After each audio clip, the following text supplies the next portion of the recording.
बिस्मिल्लाहिर्रहमानिर्रहीम। अस्सलाम वालेकुम वीवर। किचन विद मीद में खुश आमदीद। उम्मीद करता हूँ आप सब खैरियत से होंगे। तो आप सब की दुआओं से अल्हम्दुलिल्लाह मैं भी खैरियत से हूँ। तो आज हम बनाने जा रहे हैं गाजर की खीर, क्योंकि गाजर का आजकल मौसम है और बहुत मज़ेदार ये डिश होती है। तो ये बनाना भी नहायत आसान है। तो चलते हैं रेसिपी की तरफ, देखते हैं कि इसके लिए हमें किस किस चीज़ की ज़रूरत है। सबसे पहले तो इसके लिए हमें दूध की ज़रूरत होती है। मैंने 1.5 लीटर दूध लिया है, तो उसको मैंने कढ़ाई में डालकर चूल्हे पे उबलने के लिए रख दिया है। तो क्योंकि दूध ज़्यादा ठंडा था, फ्रिज का था। तो उसके बाद हमारे पास 1 पाव गाजर है कद्दूकश की हुई। तो 1 कप जो हमारे पास है चावल है। 1 कप चीनी, चीनी हस्बे ज़ायका होगी, चेक करेंगे। तो 2 खाने वाले जो चम्मच है मेरे पास वनीला कस्टर्ड पाउडर है। इसका मैं आपको बाद में बताऊंगा कि ये कि किस काम के लिए हम इसको वनीला कस्टर्ड को यूज़ करेंगे। तो दूध को तकरीबन उबाल आना शुरू हो चुका है। तो चावलों का पानी हम ड्रेन कर लेंगे। तो चावलों को पहले इसमें उबालेंगे अच्छी तरह, फिर गाजरें शामिल कर देंगे साथ इसके। तो चलते हैं चूल्हे की तरफ। तो आए वीवर, दूध को उबाल आना शुरू हो चुका है। तो बिस्मिल्लाहिर्रहमानिर्रहीम पढ़ के मैं सबसे पहले इसमें चावल शामिल कर दूंगा। बिस्मिल्लाहिर्रहमानिर्रहीम।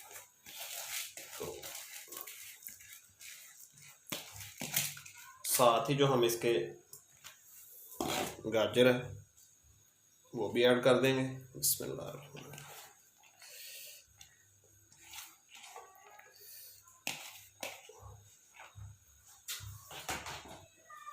तो साथ में इसके बिस्मिल्लाहिर्रहमानिर्रहीम चीनी मैं सारी शामिल नहीं करूँगा, थोड़ी सी कम डालूँगा, फिर चेक कर लेंगे। अगर ज़रूरत हुई तो फिर हम इसको मज़ीद ऐड कर लेंगे।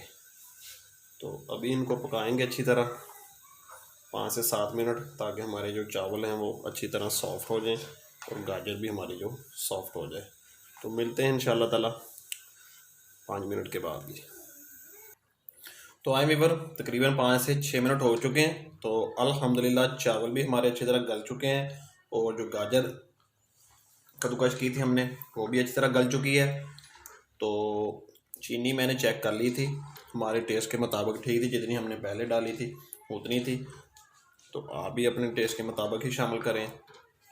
तो इस स्टेज पे हम आपको बताएंगे कस्टर्ड पाउडर हम क्यों यूज़ कर रहे थे इसमें।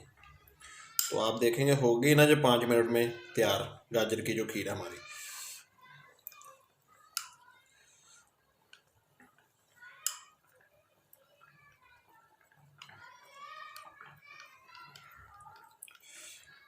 तो अब आँच मैंने कर दी है बिल्कुल लो, हल्की आंच पे पकेगी ये 5 से 7 मिनट मज़ीद।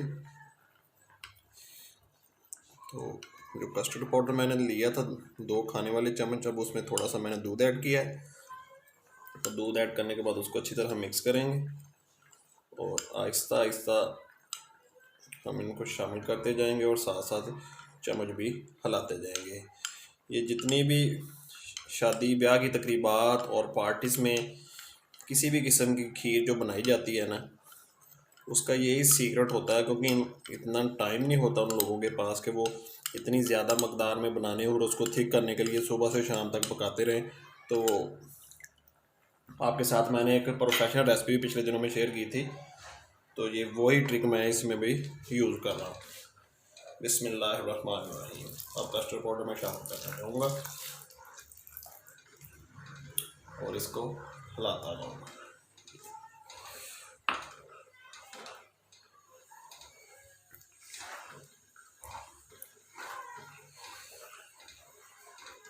तो मज़ीद दरमियानी सी आंच पे मैं 5 से 7 मिनट इसको पकाऊंगा, ताकि जो इसकी जो थिकनेस हमें जितनी चाहिए उतनी हम इसको कर लें। इसको आप बहुत ज़्यादा थिक ही ना करें।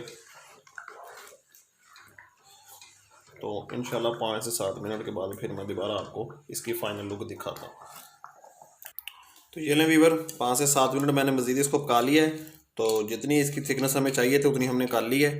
तो अब ऊपर से पिस्ते और बादाम के साथ में इसको गार्निश कर देंगे। तो मैं उम्मीद करता हूँ आपकी वीडियो आपको ज़रूर पसंद आएगी। वीडियो को लाइक कर दें, शेयर कर दें दोस्तों के साथ, फैमिली मेम्बर के साथ, और जो हमारे चैनल पे नए हैं काइंडली वो हमारे चैनल को सब्सक्राइब कर दें और घंटी वाले बटन को दोबारा ना भूलिए, ताकि इस तरह की नई और मज़ेदार रेसिपीज़ आपको देखने के लिए मिलती रहे। तो मिलते हैं इंशाअल्लाह ताला एक नई वीडियो के साथ। तब तक आपसे इजाज़त चाहेंगे। अल्लाह पाक हम सब का हामी नासर हो और अल्लाह पाक हम सबको अपने हिफ्ज़-ओ-मान में रखे जी। अल्लाह हाफिज़।